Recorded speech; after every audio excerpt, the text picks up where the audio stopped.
Welcome into Charlotte, North Carolina, where Ira, Schoffel, Corey Clark, and Aslan Hajavandi, the rest of our staff, Jeff Cameron, Matt Lasser, the whole crew. The whole gang. Out here at ACC Kickoff. This is day 2, but day 1 for Florida State. We talked to the Noles today. Day 1 and only. Yeah, really, the day 1 and only for Florida State. Mike Norvell and 4 players, Earl Little Jr., Tommy Castellanos, Richie Leonard, and Daryl Jackson spoke 2 on offense, 2 on defense. Talked about a lot of different topics. Richie Leonard the 4th, by the way. Richie Leonard the 4th. You said Earl Little Jr. You should throw in Richie Leonard the 4th. Richie Leonard the 4th. And we a lot of hot topics of conversation. Obviously, the big one. Everybody wanted to talk to Tommy Castellanos about his comments about Alabama, a little bit about Boston College, and the response to that. Did he regret it? How did he feel? He said we stand on that. We stand on my comments. I thought was the right answer. Good messaging from Derek Satterfield and their staff. Yeah. And the players backed him up. Mike Norvell backed him up. Mike Norvell was asked about how he felt about it, and he backed up Tommy also. He did, to an extent. I mean, I don't think he was fired up about. Everybody chooses their words differently, whatever. But he definitely did not oh, yeah, we wish Tommy would have changed. Probably a teaching moment, maybe some of the way he phrased it. But, yeah, he's not scared of Alabama. He's not backing down. We talked to him. I mean, we got him 3 different times, I feel like. So we got him in a local media-only interview session. 5 in total. Local media session. There's the press conference. Yes. Then the breakout room. Yep. Then Wake Up Warchant. Yep, and Jeff Cameron. So he's going to be all over your if you're watching this, I'm sure that your algorithm has his interviews right beside this. So, yeah, that was the message. And, of course, he was going to be asked about that a lot. That's a crazy in June for that story to come out. It's going to get a lot of attention. And so he was asked about it. And I'm sure O'Brien will be asked about him tomorrow when Boston College's media session. That'd actually be pretty entertaining, too. But, yeah, man, I just – O'Brien's going to be like, I stand on letting him leave. I stand on benching him. I think that Tommy Castellanos, man, when you watch him talk, at least when he was interacting with us, man, you can see why he might be kind of like the leader of this team. I think hopefully he's good. That'll help a lot. But he is just the word I keep using is like galvanizing. Like, I just think when one of the smallest kids on your team is the most vocal and the most confident, and it's a true confidence is what Norvell had a distinction there. Like, he used the word true confidence, not just confidence, because some people fake confidence, a lot of people actually. But that is a true confidence that Castellanos thinks he's awesome. And I think the players could follow that, which is a really big deal, man. After last year, it wasn't just that DJ wasn't good at Florida State. There was no personality there, let's say, to be a leader maybe necessarily. He's a good, leads by example, very good kid. But you need an injection of this, I think. And when you watch those interviews, you'll see why Tommy kind of resonates with his teammates. Yeah, and everybody always talks about leadership, and and Norvell will talk about this, that it's not always standing up in front of the room and being the rah-rah guy. Sometimes it's just about how you carry yourself. And I remember reading when Tommy Castellanos transferred to Florida State, I went back and read some articles about him in high school. And his high school coach at Ware County in Waycross, Georgia, would talk about how Tommy's the guy that when he walks in the lunchroom, everybody pays attention to Tommy. Like, he's got that big personality. He's the alpha of the room. As you said, now it's a matter of backing it up on the field. But in terms of this overall team, that's going to be a huge part of what happens this season. Another big part of it, and you wrote a column on Warchant.com. Go read it, guys.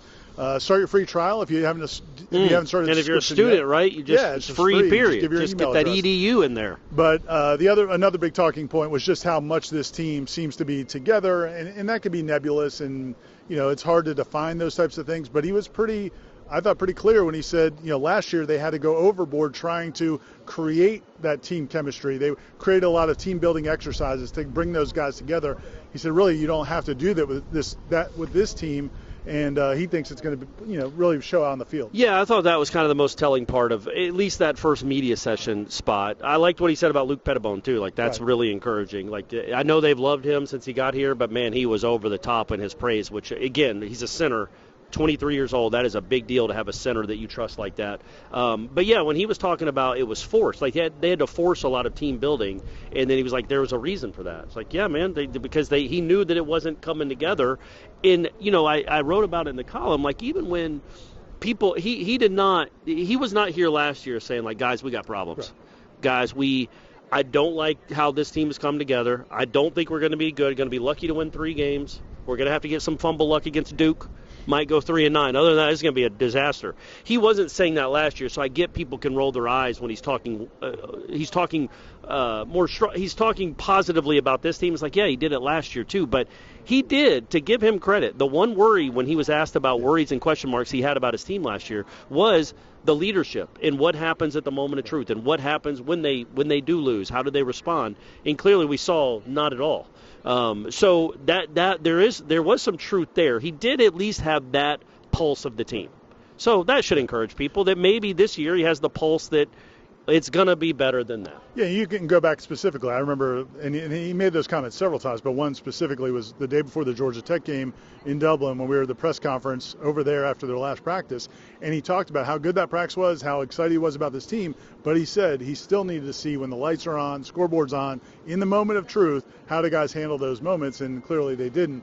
But, what he did praise about that team was the measurables, the height, the strength, how fast they were, how they measured in workouts, those types of things. This year, it's a different approach. It's talking more about how together they are, the fit, the production that a lot of these guys have had in the past. We did talk to some of the players and Mike Norvell today about some of those guys that maybe we didn't see in the spring. One example is Squirrel White, a wide receiver. Yeah. Tommy said that Squirrel White looks phenomenal. He's full go. And that was a huge question because he wasn't always available in the spring, and he got hurt when he was at Tennessee. So that's a big development. Daryl Jackson was really high on a lot of these young defensive linemen. So it seems like the summer workouts and all that, they seem encouraged by what they've seen. I mean, everybody is this time of year, but we were hearing some tangible things about different groups. And as long, man, will the offensive line be together, Ira? Starting from day one. Will that starting offensive line, Richie Leonard's healthy.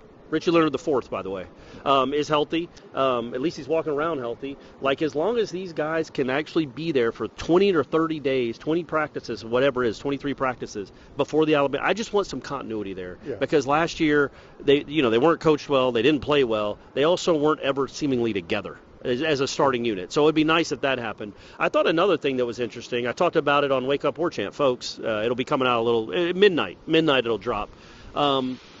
Jason Jenkins. Yeah.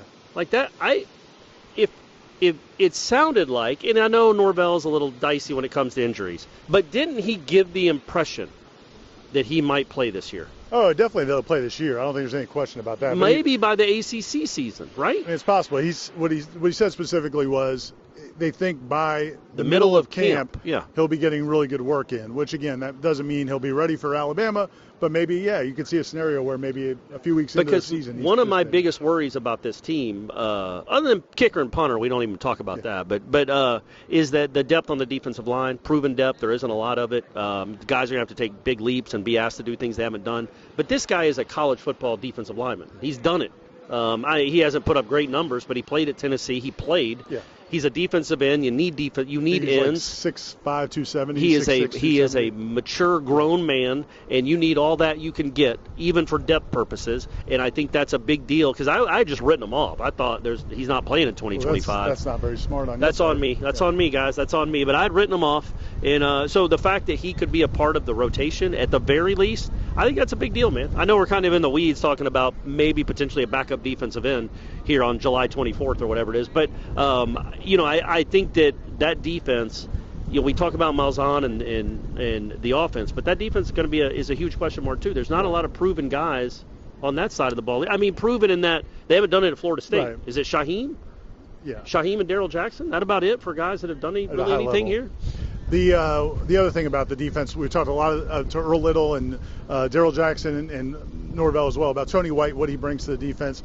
I mean, they definitely genuinely seem very excited. Earl Little said that he's been around coaches and players at the highest levels his whole life. His dad was an NFL player. He's been around, played for Surtain, right? Yeah, he's been around a lot of high-level players. Nick Saban, you heard of him? He did play for Nick Saban. But he said that Tony White is different in the way he looks at the game, the way he teaches it, the things he comes up with.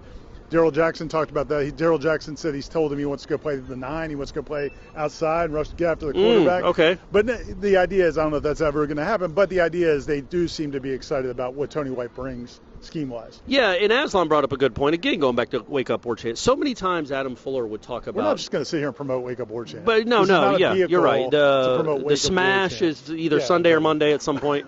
Sunday, Monday night. Go ahead. But Adam Fuller would always talk about they got to see the picture.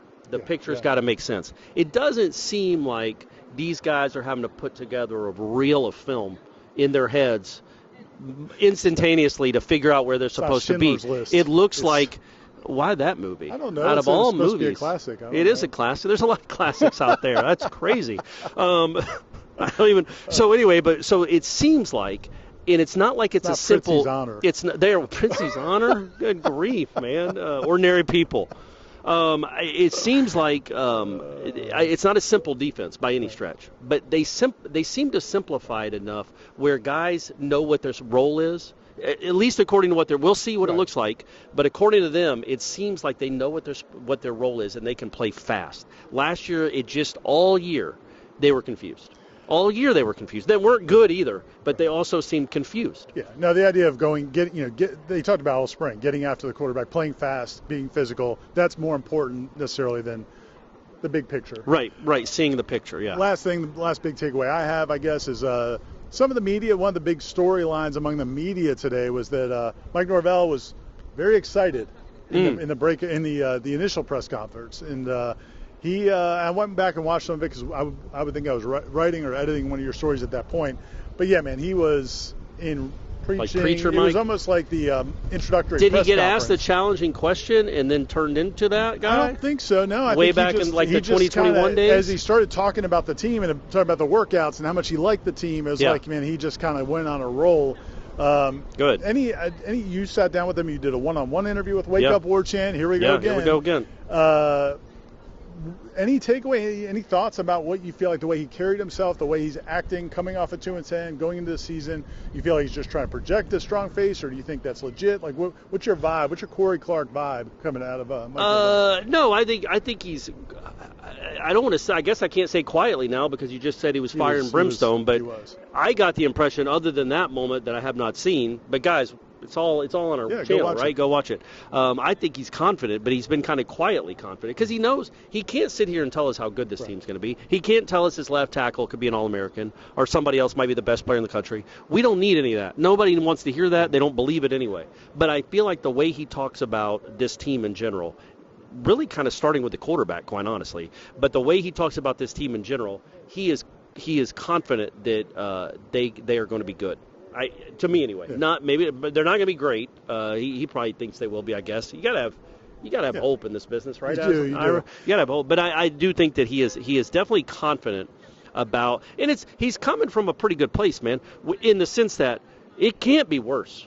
So he knows he can't relive the nightmare from last year because that's not possible. Yeah, it seems like I think he feels like he's seeing something different from this team. We'll know for sure. They start practice on Wednesday of next week, which is the 30th. They'll give a full month to prepare for Alabama. There's so much content coming to our YouTube channel. If you haven't gone there already, there's a bunch there already. There's more coming. And don't you think just because you saw one interview with Darryl Jackson or one interview with Earl Little that you've seen them all. They're all different.